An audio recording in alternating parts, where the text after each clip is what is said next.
नमस्कार, आप सभी का स्वागत है भारत 24 पर। मैं हूं आपके साथ पूर्णिमा मिश्रा और वक्त है दहाड़ का।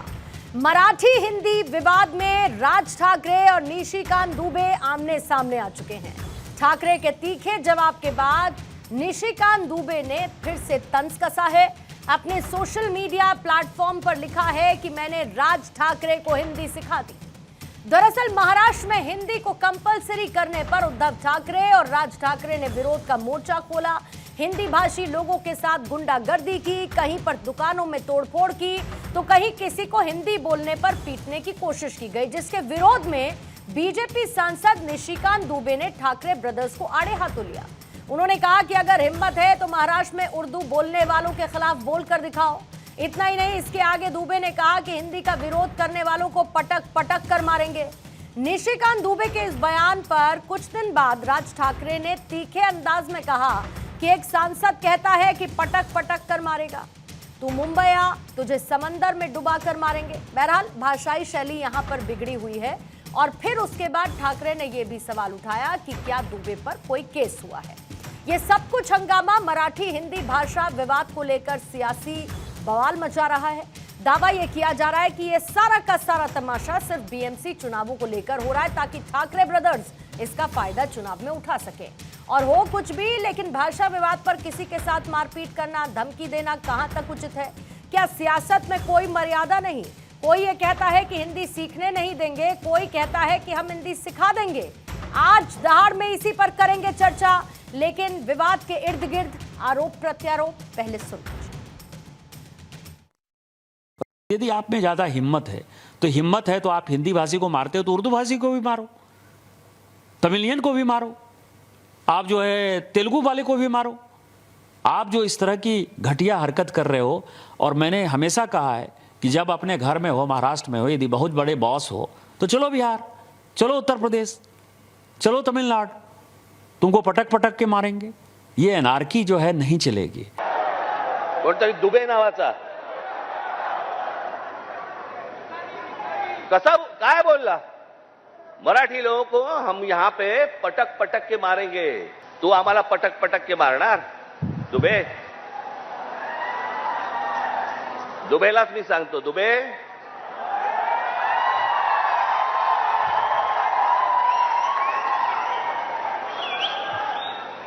तुम मुंबई में आ जाओ,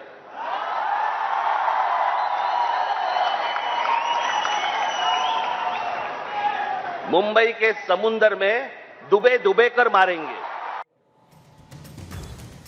तो आइए आज की दहाड़ शुरू करने से पहले सवालों का जिक्र करते हैं और उसके बाद मेहमानों से आपका तारुफ करवाऊंगी। आज पहला सवाल चर्चा में रहेगा, हिंदी मराठी भाषा पर सियासतदान मर्यादा क्यों भूले? पटक पटक कर वर्सेस डुबा डुबा कर, हिंदी पर बातूनी जंग क्यों? हिंदी मराठी की लड़ाई सियासत मार पिटाई पर क्यों आई? हिंदी विरोध खुलेआम, तभी होगा मराठी वोट बैंक का इंतजाम। ठाकरे की मराठी बोली, हिंदी पर तनाव, उर्दू पर खामोशी। हमारे साथ कांग्रेस की प्रवक्ता चित्रा बाथम हैं, संजय द्विवेदी हैं शिवसेना के प्रवक्ता यूबीटी के, गुलाब चंद दुबे हैं प्रवक्ता शिवसेना शिंदे गुट के, अवधेश कुमार वरिष्ठ पत्रकार के तौर पर अब से थोड़ी देर बाद चर्चा में मौजूद रहेंगे, और राजनीतिक विश्लेषक के तौर पर संजय राणा जी इस वक्त स्टूडियो में मौजूद हैं। आप सभी मेहमानों का बहुत बहुत स्वागत करती हूं। संजय द्विवेदी जी, आपके साथ शुरुआत करूंगी। ऐसा लगता है कि हिंदी भाषा को लेकर इतनी ज्यादा नफरत / डर आखिर क्यों पैदा हो गया है आप लोगों के बीच में, कि पहले तो आप ये कहते हैं कि मराठी अस्मिता के लिए अगर इसे गुंडागर्दी कहा जाता है तो हम गुंडे हैं, फिर उसके बाद और भी तमाम बयान सामने आते हैं। अब निशिकांत दुबे जब उसी भाषा में बात करते हैं तो आप खुली चुनौती देते हैं कि आ जाइए, समंदर में डुबो डुबो कर मारेंगे। कहीं से कहीं तक कोई मर्यादा नहीं। क्या निशिकांत दुबे या नीतीश राणे या गायकवाड़ के ऊपर कार्रवाई हुई? अब अगर राज ठाकरे ने बोल के अपना बोल दिया कि समुद्र में पटक पटक डुबो डुबो के मारेंगे, तो मर्यादा का उल्लंघन है। चाहे बीजेपी वाले हो, चाहे दूसरी पार्टी वाले हो, 2014 के बाद तो मर्यादा रही नहीं है। जहां तक आपने कहा हिंदी का विरोध कर रहे हैं, ये थोड़ा सा ये कैसे गलत चला रहे हैं आप? कैसे सर? 1 से 5 तक जो थोपी गई थी उसका विरोध था, मराठी लागू करना है। एक नाथ शिंदे भी कहते हैं, फडणवीस जी भी कहते हैं, उद्धव ठाकरे भी कह रहे हैं, आदित्य ठाकरे भी कहते हैं, कांग्रेस लोग भी कहते हैं हिंदी बोलने में कोई आपत्ति नहीं। अब जहां तक आपने कहा था हिंदी बोलने पे कुछ लोग जो है उपद्रव कर रहे हैं, तो निशिकांत के ऊपर एफआईआर नहीं हो रही, नीतीश राणे के ऊपर नहीं हो रही है, संजय गायकवाड़ के ऊपर राज नहीं हो रही ठाकरे है। या उद्धव ठाकरे पर हुई क्या एफआईआर सर? नहीं, मैं वही तो कह रहा हूँ ना। नहीं, मैं वही तो पूछ रही हूँ आपसे। निशिकांत तो दुबे पर नहीं हुई सर, निशिकांत दुबे पर नहीं हुई, लेकिन क्या राज ठाकरे पर हुई? क्या उद्धव ठाकरे पर हुई? लेकिन एमएनएस के कार्यकर्ता गिरफ्तार हुए या नहीं हुए, ये बता दीजिए सर। पूर्णिमा मिश्रा जी, आप करेंगे एफआईआर, ये हम करेंगे सर? मैं ये पूछ रही हूँ कि एमएनएस के कार्यकर्ता जिनकी गिरफ्तारी हुई, उनकी गिरफ्तारी मिठाई बांटने के लिए तो हुई नहीं, गुलाब जामुन लेकर तो गए नहीं थे आपके एमएनएस के कार्यकर्ता जिनकी गिरफ्तारी हुई। गिरफ्तारी क्यों हुई उनकी, ये बताइए सर। सवाल का तो जवाब दीजिए ना, एमएनएस के कार्यकर्ताओं की गिरफ्तारी क्यों हुई?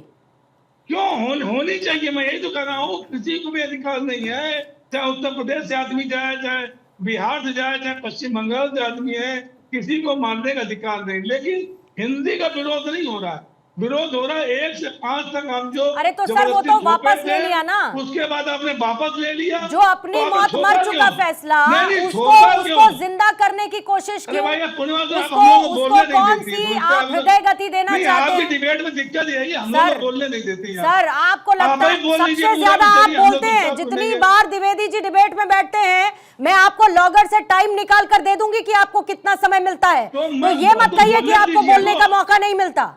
अरे भाई, मैं जवाब तो देने दीजिए, मैं ये कह रहा हूँ, जवाब ही नहीं देने दीजिए आप।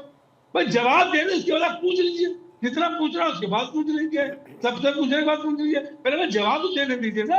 एक आपने हमसे क्वेश्चन पूछा, अब एक लाइन में तो जवाब नहीं दे देंगे ना किसी चीज का।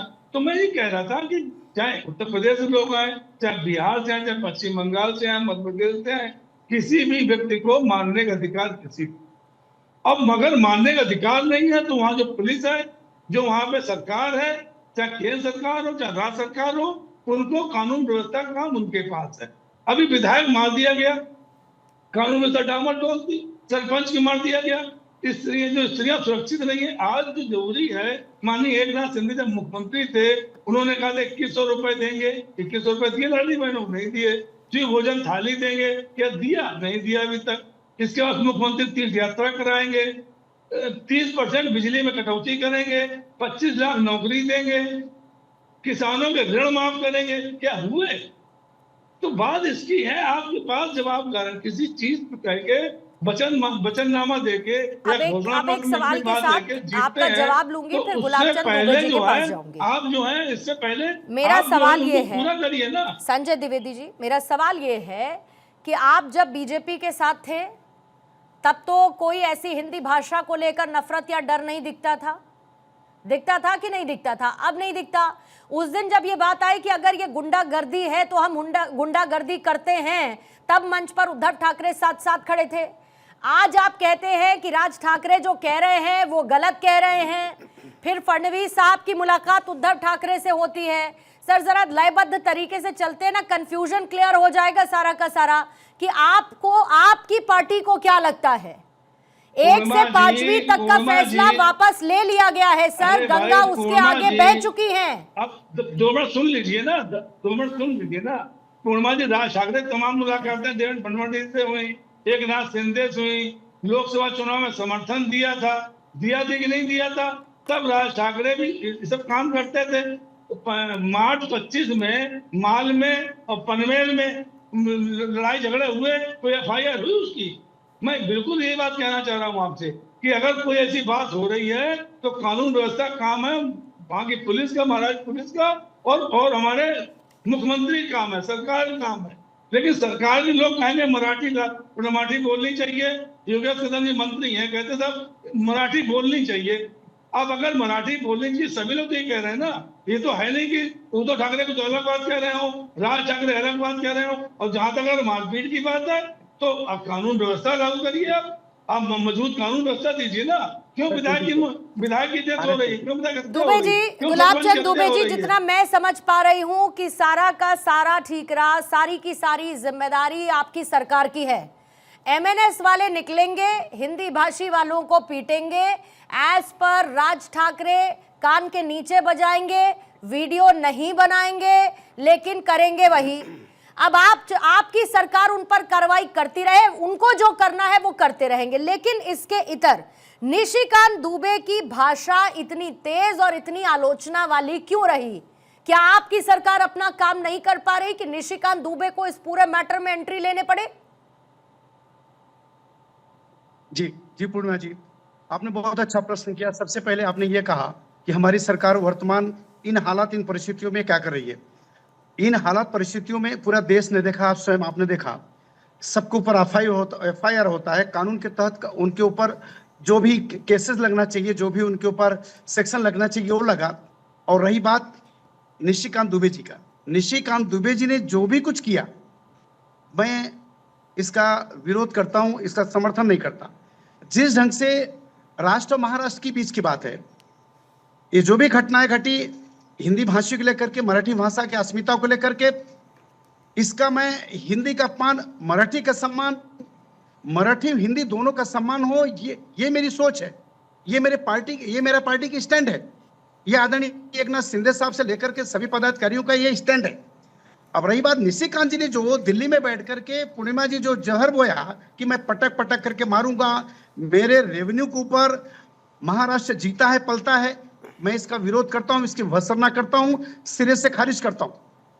मैं आपसे और आपके माध्यम से देश को मैं कहना चाहूंगा, भले हिंदी भाषी के रहनुमा देश के कुनिल से बैठ करके महाराष्ट्र में रह रहे उत्तर भारतीय समाज के हित चिंतक के लिए अगर रहनुमा बनना चाहते हैं, ऐसा जहर बोना चाहते हैं तो ऐसा मत बोएं। हमारे महाराष्ट्र में महाराष्ट्र का शासन, वर्तमान सरकार, आदरणीय एकनाथ शिंदे साहब, देवेंद्र फडणवीस साहब, वर्तमान सत्ता उत्तर भारतीय या हिंदी भाषी समाज के पीछे खड़ा होकर के उनको सुरक्षित रखने का काम बखूबी से उन्होंने कर दिखाया है। अब रही बात, आपने कहा कि ऐसे मारते रहेंगे, पीटते रहेंगे, बात तो वही आकर के होती पूर्णिमा जी कि किसी निरीह लोगों को, किसी गाड़ी चलाने वाले को, किसी रिक्शे वाले को, आपने कभी ये भी देखा कि तमाम ऐसे जो समाज के सशक्त मजबूत लोगों ने अपने आवाजों को बुलंद किया हो, वो चाहे निरहुआ हो, चाहे और स्टार हो, उन्होंने कहा कि अगर इनकी परिपाटी परंपराएं बन चुकी हैं कि हमको ये मारना चाहते हैं हिंदी भाषी के नाम पे, तो तमाम हिंदी भाषी के लोग हैं वहां पे। अब रही बात, मैं हिंदी भाषी एक प्रवक्ता होने के नाते बड़े जिम्मेदारी से मैं कहना चाहूंगा कि कत्ल होने से आखिर कहां तक डरे हम, अब तो कातिलों के मोहल्लों में घर लिया। संजय त्रिवेदी जी जिन से आदरणीय उद्धव ठाकरे साहब का रहनुमाई कर रहे हैं और हमारे आदरणीय एकनाथ शिंदे साहब के कार्यकाल की तुलना कर रहे हैं, इनको विकास नाम को कोई चीज ही नहीं दिखता। उनके कार्यकाल में पालघर भूल गए संजय त्रिवेदी जी, दौड़ा दौड़ा करके उन संतों को मारा गया, पीटा गया। कहां गया आपका नेतृत्व? आप सभी विकास के नाम पे सब कुछ रुक चुका था, कहां गया आपका उद्धव ठाकरे साहब का सही? अरे जिस बार हमने वहां पे अटल सेतु दिया, हमने राजीव गांधी योजना, क्या ऐसा हमारा जो केंद्र सरकार के बीच में रह करके जो हुआ कि जो नहीं पूरा? इस तरह की बातें मत करिए, भाषा बताइए हमें कि भाषा पे आप गिरफ्तारी क्यों नहीं कर पा रहे हैं? आप कानून व्यवस्था जो है महाराष्ट्र की वो सुधारा नहीं कर पा रहे हैं। सरकार होने के बाद भी कानून व्यवस्था गड़बड़ है, विधायक मारे जा रहे हैं, सरपंच मारे जा रहे हैं, महिलाएं सुरक्षित नहीं है, क्यों नहीं है? अब आइए हिंदी भाषी के ऊपर तो आइए, हिंदी भाषी के ऊपर तो बोलिए। आप अगर उद्धव साहब के अगर प्रवक्ता बनते हैं तो हिंदियों का अपमान के बारे में कुछ कहोगे? हिंदियों के बारे में मैंने कहा तो आपने सुना नहीं इसके माने। आज चलिए, अगर आज साहब एक हो चुके हैं तो उस मुद्दों को लेकर के मैं जानना चाहता हूं कि कल यही आप लोगों की हिंदी भाषी का रहनुमाई उद्धव ठाकरे साहब क्या करते थे? आदरणीय माननीय बाला साहब ठाकरे के कार्यकाल में 13 अमराठी समाज के लोगों ने विधानसभा से लेकर के राज्यसभा सदस्य भेजे गए, ये माननीय बाला साहब ठाकरे की परंपरा रही। लेकिन आज आपके कार्यकाल में उद्धव ठाकरे साहब के साथ में, उनके कार्यकाल में, उनके कालखंड में, उनके नेतृत्व में कितनी हिंदी भाषियों को सम्मान मिल रहा है? लोगों के हिंदी भाषियों को भाषा के नाम पर गाल पे तमाचे मार रहे हैं, उसके बारे में क्या कहना है? मैं जितना आप दोनों लोग इतना स्पेसिफिक हिंदी भाषी, हिंदी मेरी माँ है, तो मराठी हमारी मौसी है। मतलब लेकिन मेरे माँ मन में और तो माँ और नहीं, एक मौसी के सेकंड बीच में दुबे अगर किसी प्रकार का दुबे सम्मान और साहब, स्वाभिमान जितना पे ये आड़े हिंदी हाथ आने की भाषियों बात के होगी, नाम पर हो तो रहा सबसे है, पहले हिंदी ऐसा भाषी लगता है कि गुलाब हिंदी दुबे इस चीज का भाषी बगावत इस करें। देश के हैं ही नहीं, मतलब कई बाहर से आए हैं। महाराष्ट्र कोई अलग ही दुनिया में है, अलग ही किसी देश का हिस्सा है, ऐसा लगता है। इतना ज्यादा विरोध। अरे सर, 100% का एक सवाल है, बीएमसी चुनाव हो जाएंगे तो शांत हो जाएंगे ना आप लोग सब? बीएमसी चुनाव से पहले का सारा सियासी ड्रामा है ना आप लोगों का। जो मुद्दा खत्म हो गया, 1 से 5 हिंदी को कंपलसरी करने का फैसला द्विवेदी जी जब वापस ले लिया फडणवीस ने, तो फिर क्यों उस मृत मुद्दे को संजीवनी देने की कोशिश कर रहे हैं? क्योंकि बीएमसी चुनाव है, सीधे बोलिए। मराठी वोट को इंटैक्ट रखना है, क्लियर बोलिए। पूर्णिमा जी, आप तो ऐसे बोल रही हैं जैसे आप बीजेपी प्रवक्ता आप ही हैं इसके माने। क्यों? और सब कुछ जानकारी आप आपके ही को है। बयान से मैं सवाल ना निकालूं? सब कुछ जानकारी आप ही को है। आपके बयान से मैं सवाल ना निकालूं? जितना देश में अगर आप लोगों की ऐसी बयानबाजी करने से मुझे तकलीफ है, तो इन लोगों के चुप रहने से भी तकलीफ है। क्यों ये कार्रवाई आप लोगों के ऊपर नहीं करते? उद्धव ठाकरे के हिंदी नहीं बोलते हैं, आदित्य ठाकरे के हिंदी नहीं बोलते हैं। एक गरीब आदमी वहाँ सुरक्षित नहीं है, एक दुकान चलाने वाला व्यक्ति वहाँ सुरक्षित नहीं है, जो सालों से अपना कारोबार कर रहा है वहाँ पर। कैसे कह सकती हैं? हिम्मत है तो उन सेलिब्रिटीज से पूछिए ना सर, हम लोगों ने हिम्मत है? एक सेकंड नहीं, 1 मिनट सर, सुनिए द्विवेदी जी, मेरे ऊपर सवाल उठाना बहुत आसान है ना आपके लिए। अरे सुनिए द्विवेदी जी, मेरे ऊपर सवाल उठाना बहुत आसान है ना आपके लिए। एक बार जरा राज ठाकरे को बोलिए, जब फोटो खिंचाते अमिताभ बच्चन के साथ, आमिर खान के साथ या बाकी सेलिब्रिटीज के साथ, बताइए ये लोग कहां से आए हैं और कितनी मराठी भाषा बोलते हैं? बताइए कितनी मराठी भाषा बोलते हैं? नहीं, हम लोग इस मामले में कुछ नहीं कर रहे हैं। आप एमएनएस से पूछिए ना। अगर हम अगर साथ में आ जाए तो जवाब हम देंगे क्या? एमएनएस वालों को तो डिबेट में बैठना ही नहीं है। नहीं, जवाब एमएनएस वालों को तो सिर्फ राजनीति करनी है, उनको डिबेट का हिस्सा ही नहीं बनना है। अरे जब बीजेपी छोड़कर सामने खड़े हैं, आप उनका बहिष्कार करें। बीजेपी राज ठाकरे थे, भाई का रिश्ता जोड़ करके एक दूसरे से चलना वो ठीक है। बीजेपी विरोध है ना? भाषा के नाम एक पर, मिनट, भाषा के नाम पर वो सब कुछ एक्सेप्टेबल नहीं है जो लगातार किया जा रहा है, चाहे वो जो निशिकांत दुबे कहते हो या फिर वो राज ठाकरे या उद्धव ठाकरे कहते हो। सर, ये बिल्कुल दायरे से बाहर की चीज है जो कुछ भी हो रही है। चित्रा बाथम जी, फौरन आपके पास आती हूँ। इसी बीच में अवधेश जी भी जुड़ चुके हैं। अवधेश जी, आपका भी मैं स्वागत करती हूँ। फिर संजय जी आपके पास फौरन आऊंगी। चित्रा जी, मतलब सियासी बयानबाजी अभिव्यक्ति की आजादी के तौर पर देखा जाए, एक वर्ग विशेष को टारगेट किया जाए जो मराठी ना बोलना जानता हो, लेकिन आधार में क्या है? कोरी सियासत है। आप लोग भी तो त्रिभाषा फॉर्मूले के समर्थन में थे ना, आज है या नहीं है ये बता दीजिए। पूर्णिमा जी नमस्ते। आपका जो प्रश्न है कि हम 3 लैंग्वेज पॉलिसी के समर्थन में है या नहीं है, हम तो जरूर हैं, वो तो नेशनल एजुकेशन पॉलिसी है। लेकिन ये पॉलिसी सिर्फ और सिर्फ महाराष्ट्र के साथ सौतेला व्यवहार करने के लिए अगर है, और उत्तर प्रदेश, बिहार, मध्य प्रदेश, राजस्थान, गुजरात जैसे राज्य यहाँ पे अगर ये फॉलो नहीं होती है, तो मुझे ऐसा लगता है कहीं ना कहीं इसके पीछे ये जो घनघोर राजनीति और ये जो कुरूप राजनीति का जो एक चेहरा है वो सामने आ रहा है। आपने बताया कि किस तरीके से एमएनएस के वर्कर्स हैं वो आज की तारीख में गिरफ्तार हुए हैं। वो आज इसलिए गिरफ्तार हो रहे हैं क्योंकि आज एमएनएस जुलाई 5 तारीख के बाद में उद्धव ठाकरे सेना के साथ में जाके मिल चुकी है। लेकिन उससे पहले जब वो भाजपा के साथ में थे, उन्होंने लोकसभा और विधानसभा में भाजपा का साथ दिया था, उस वक्त तो भाजपा के खुद के मंत्री, इनफैक्ट मेरे पास तो यहाँ पे एग्जाम्पल है कि भाजपा महिला मोर्चा की जो अध्यक्षा है, एमएलसी है चित्रा वाघ मैडम, उन्होंने एक इंसिडेंट जो एयरटेल गैलरी में हुआ था उसके बारे में ट्वीट करते हुए कहा था कि वो जो मेहनतकश लड़की थी वो अकेले वहां पे एयरटेल गैलरी में जब मराठी नहीं आती है ऐसा उसने कहा था, उसके साथ जो दुर्व्यवहार किया गया उसके फेवर आते हुए उसके खिलाफ में बयानबाजी करते हुए उसकी सुरक्षा को खतरे में डालते हुए चित्रा वाघ मैडम जी ने एक पूरा ट्वीट और एक वीडियो जारी किया था कि एयरटेल की गैलरी की उस लड़की का उद्यम और उद्दटपना सामने आया है। ये भाषा उन्होंने एक महिला, एक कामकाजी, एक मेहनतकश लड़की के लिए इस्तेमाल किया था। मैं पूछना चाहती हूँ कि आज मनसे के कार्यकर्ताओं के ऊपर आप एफआईआर कर रहे हैं, चित्रा वाघ के ऊपर एफआईआर कब होगी? उनका ट्वीट आज भी अवेलेबल है, उनका उनका ट्वीट, उनका वीडियो आज भी एक्स पे अवेलेबल है। तो मैं आपसे पूछना चाहती हूँ, इनकी अस्मिता ना मराठी के साथ है ना हिंदी के साथ है, ये सिर्फ और सिर्फ राजनीति करते हैं। जुलाई 5 तारीख के पहले ये बहुत मराठी कर रहे थे, और जुलाई 5 तारीख के बाद जब इनको समझ में आया कि बिहार भी चला जाएगा, तो उन्होंने हिंदी के ऊपर अपना रुख अपनाया है। और मैं आपसे ये भी यहाँ पे बोलना चाहूंगी कि बाकी जो प्रदेश है वहां पे जो लैंग्वेज पॉलिसी की जैसे आपने बात किया, वो कौन से स्टैंडर्ड से लागू हो रही है? ना गुजरात में लागू हो रही है 5वीं कक्षा तक, ना बाकी के राज्यों में। तो ये इम्पोजिशन जो है हमारे बच्चों जी, का 1 जो से भविष्य है, 5 ये 1 खतरे से में 5वीं बात तक है। की और कक्षा कैसे में कर सकते हिंदी हैं? को दूसरी अनिवार्य बात, करने का निशिकांत फैसला दुबे जी को वापस लिया इतना जा बुरा चुका है। करने की- चित्रा जी, बीजेपी चित्रा जी, ये एक फैसला भ्रष्ट लोगों वापस की लिया जा चुका है। बदतमीज लोगों की पार्टी है। आप बाकी पटक- राज्यों की किसको बात मारने करती की बात हैं, करते हैं? कर्नाटक में क्या हो रहा है, तमिलनाडु में डीएमके की सरकार क्या कर रही है, कर्नाटक में क्या हो रहा है, जबकि वहां पर भी तीसरी भाषा वैकल्पिक हिंदी रखने की बात हो रही है।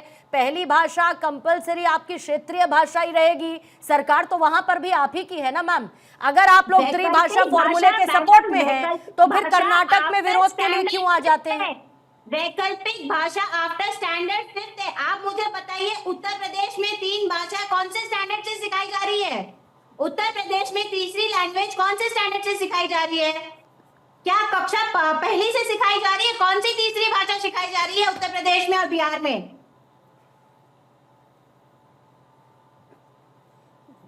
चित्रा जी, वैकल्पिक भाषा, राज्यों की आजादी, पहली क्षेत्रीय भाषा, दूसरी अंग्रेजी कम्युनिकेशन की भाषा, तीसरी भाषा की बात हिंदी के तौर पर हो रही है। इस सिंपल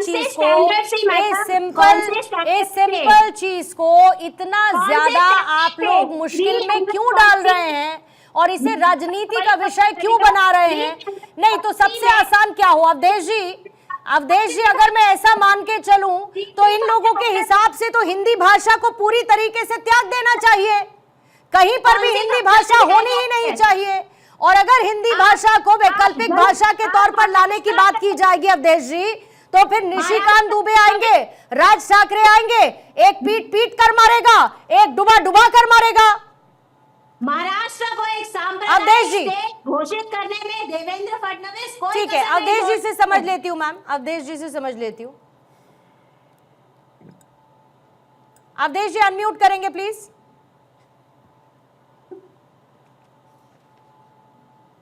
अवधेश जी अनम्यूट करेंगे, आपकी आवाज नहीं आ रही है।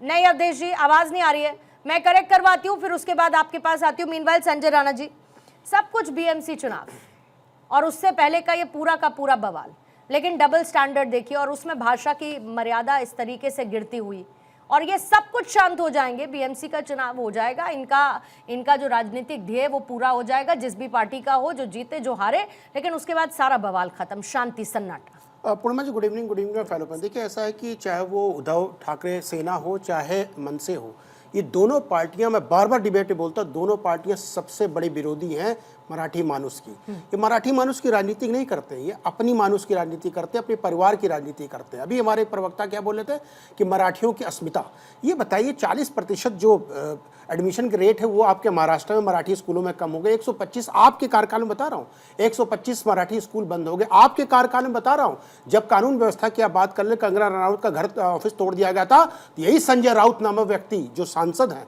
वो क्या बोले थे, धो डाला। ये कानून व्यवस्था की बात कर रहे हैं और कानून और एम्प्लॉयमेंट की चर्चा कर रहे थे। एम्प्लॉयमेंट अगर आपको पता नहीं तो कृपया टीवी डिबेट में कतई ना, इनको शांत करिए प्लीज, ये इनको शांत करिए। अब इनके मुझे पसंद नहीं आता बीच में बोलना। चित्रा जी शांत हो जाइए। देखिए चित्रा जी, इनके शांत करिए। चित्रा जी, देखिए उनकी बात होने दीजिए। अरे यार शांत हो जाओ ना, तुम आपको ना सर पता है ना पैर पता है।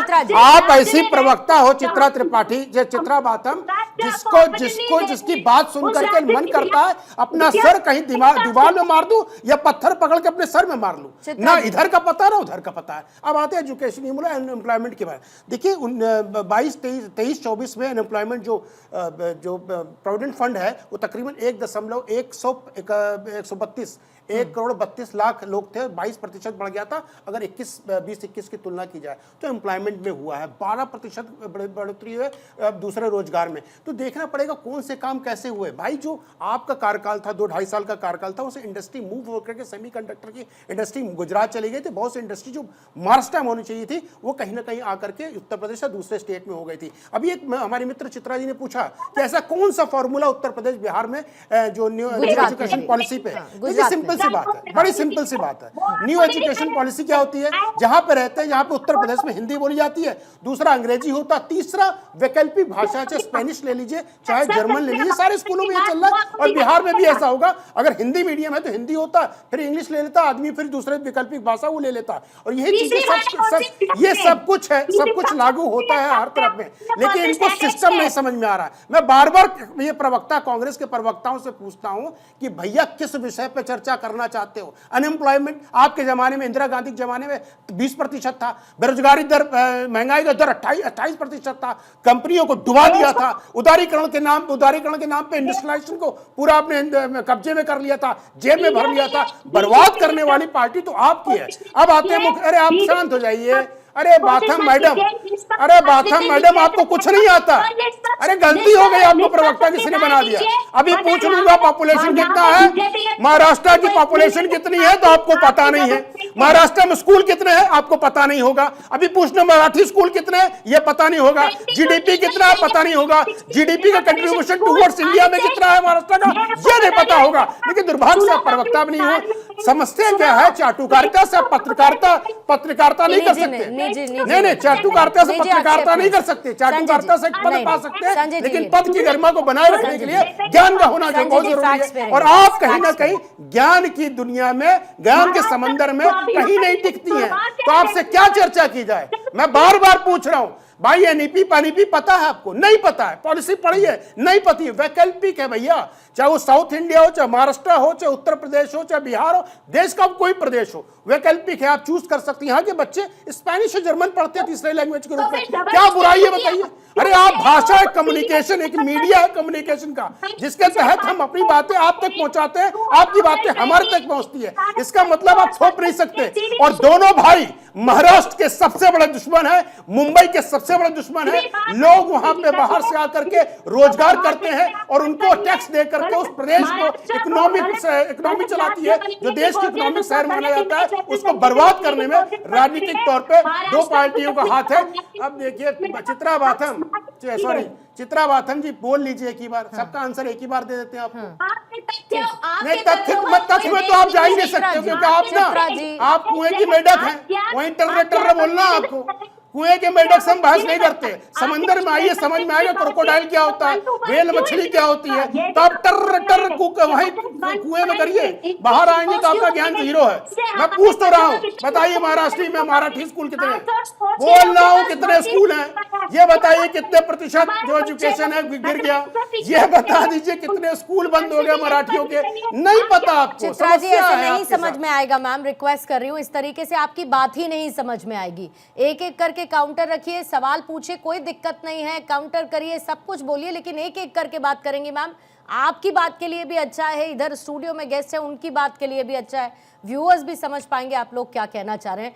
थोड़ा सा शांत हो जाइए, फिर इसके बाद 1 बाय 1 आएंगे। आइए वापस चर्चा की तरफ लौटते हैं। अवधेश जी, अब आप जुड़ चुके हैं, मैं सवाल आपसे पूछ ही चुकी हूँ, लेकिन साथ ही बस एक सवाल और मैं आपसे पूछना चाहती हूँ कि क्या ये सारी की सारी कवायद मराठी वोटर्स को रिक्लेम करने की है? निराशा की ऐसी हालत हो, देखिए 2009 में पहला चुनाव राज ठाकरे जी ने लड़ा था और उसके बाद से उसमें उनको सीटें आ गई थी। उसके बाद से उनकी हालत बिल्कुल खराब रही। इस बार उनके बेटे हार गए, उनको 0 आई और 1.7% वोट है, जो पार्टी की मान्यता के लिए भी पर्याप्त नहीं है। और उद्धव ठाकरे जी की हालत पार्टी की वो भी हमारे सामने है कि लोकसभा चुनाव में तो चलो मिल गई, विधानसभा चुनाव में साफ हो गए हैं। तो जब दोनों की स्थिति हो रही है और जो इस समय महाराष्ट्र की पॉलिटिक्स दिखी है, उसमें एक वापसी की एक निराशाजनक और अत्यंत ही मैं समझता हूं कि एक जुगुप्सापूर्ण कोशिश है ये।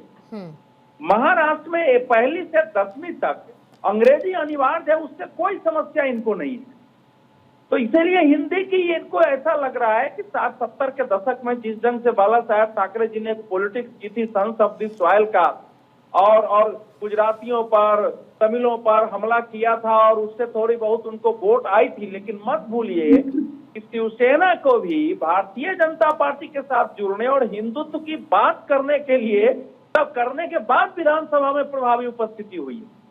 सेकेंड, राज ठाकरे ने यही पॉलिसी जब उनसे 2006 में अलग हुए तब से अपनाया है। महाराष्ट्र की जनता ने इस पॉलिसी को उनकी स्वीकार नहीं किया।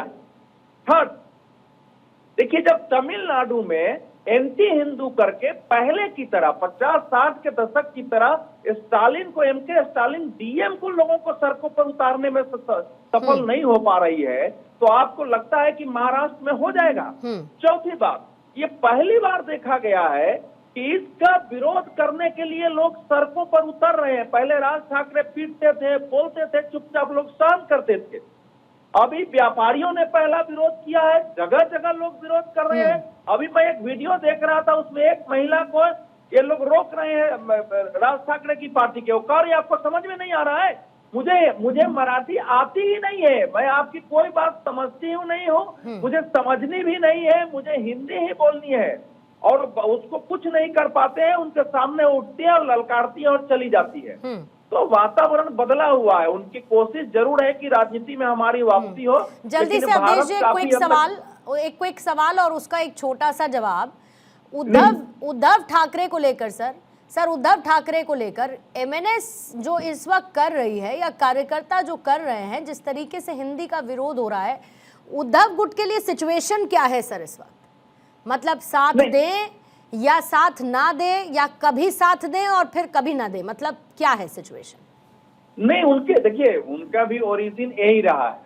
उन्होंने, हालांकि जो रैली हुई थी उसमें उद्धव ठाकरे ने हिंदी पर नहीं, ज्यादातर भाषण ये दिया था कि हमारी सरकार को कैसे गिराई गई।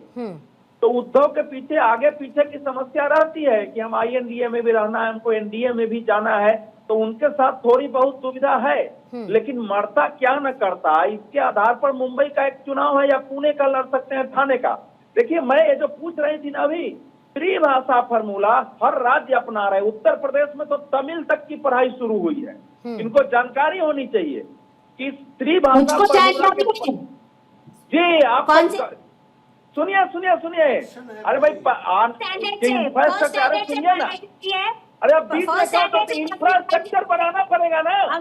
महाराष्ट्र में हिंदी का टीचर है, सुनिए, महाराष्ट्र में हिंदी के टीचर है, लेकिन उत्तर प्रदेश में तमिल के टीचर नहीं है, टीचर अपॉइंट करनी पड़ेगी। उत्तर प्रदेश में मराठी के टीचर नहीं है, टीचर अपॉइंट करनी पड़ेगी, और उसकी प्रक्रिया चल रही है, आपको जानकारी नहीं है। बिहार में भी प्रक्रिया चल रही है, उत्तर प्रदेश में प्रक्रिया चल रही है, और सभी जगह से भाषा फार्मूला लागू होगा। आपको जानकारी होनी चाहिए। अवधेश जी रुकिएगा, अवधेश जी इनकी बात सुनिए जरा।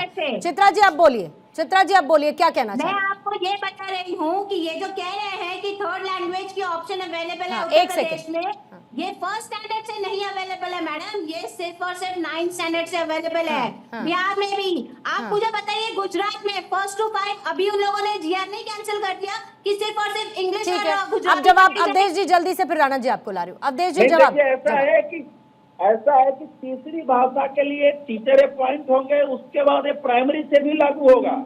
ये बच्चे जो है 5वीं 7वीं पढ़ने के बाद भारत की कोई न कोई एक भाषा जाने, ये शिक्षा नीति का मूल है, क्रमबद्ध होता है। हिंदी कोई वैसी क्षेत्रीय भाषा नहीं है। महाराष्ट्र में हिंदी पहले से पढ़ाई जाती रही है, वहाँ सब जगह टीचर उपलब्ध है, उसके इंफ्रास्ट्रक्चर उपलब्ध है। जानबूझकर आपने इसका विरोध करके और हिंदी को इशू बना दिया है। हिंदी भारत की रीजनल लैंग्वेज नहीं है। भारत की सभी भाषाएं महान है, लेकिन हिंदी इस देश की राजभाषा है। एक मिनट अभी इसका आप मुझे जवाब देने दीजिए। चित्रा जी जल्दी से देंगी। कि हिंदी हमेशा से महाराष्ट्र के अंदर पढ़ाई जा रही है, तो हिंदी के प्रति कोई द्वेष भावना महाराष्ट्र के अंदर नहीं है। तो नहीं लगता, हो गया। एक मिनट मुझे कंप्लीट करने सड़कों पर नहीं लगता कि हिंदी के प्रति कोई द्वेष नहीं है। जो दिखता है उसको मत नकारिए। बातें कहने से कुछ नहीं होती, सड़कों पर नहीं दिखता है, सड़कों पर दिखता है कि हिंदी के प्रति द्वेष है। अब चाहे वो गिने चुने 50 लोग क्यों ना करते हो। जनता का सपोर्ट इस अभियान को बिल्कुल नहीं है, खेल अभियान। ठीक है। इन रिवाइज टीचिंग आवर्स, यानी कि जो 45 मिनट्स का जो सेशन होता था वो कम करके 35 मिनट्स करना पड़ा थर्ड लैंग्वेज को इंक्लूड करने के लिए, और आर्ट और स्पोर्ट्स के लिए कोई वक्त ही नहीं बचा बच्चों के पास। तो क्या बच्चों को आर्ट और संस्कृति और खेलकूद के लिए संजय जी जल्दी से जवाब देंगे, टाइमर रखेंगे, 30 सेकंड्स का टाइमर रखेंगे, मैं और 10-20 सेकंड एक्सटेंड कर दूंगी। फिर संजय जी आपका जवाब लेती हूँ। 1 second sir please, 1 second. Avadhesh ji बस आ रही हूँ, अवधेश जी थोड़ा सा जल्दी से। अवधेश जी ने उनको समझाया, लेकिन फिर भी मैं समझाना चाहता हूँ। उन्होंने क्या बोला चित्राबाता में 9 से भाषा चालू होती है। अरे मान्यवर कहाँ से पढ़ के आते हो भैया? भाषा जो होती है, जो वैकल्पिक भाषा या भाषा लेके हम पढ़ाई करते हो, वो मैक्सिमम क्लास 10th तक ऑप्शन होता है, उसके बाद नहीं होता। वो बचपन से ही होता है, स्पेनिश लेना क्या लेना, हिंदी लेना। लेकिन आपका दुर्भाग्य, आपको पता ही नहीं भाषा। संजय जी मुझे रोकना पड़ेगा। संजय द्विवेदी जी, गुलाबचंद दुबे हमारे साथ थे, अवधेश जी, संजय राणा जी, आपका भी बहुत बहुत शुक्रिया।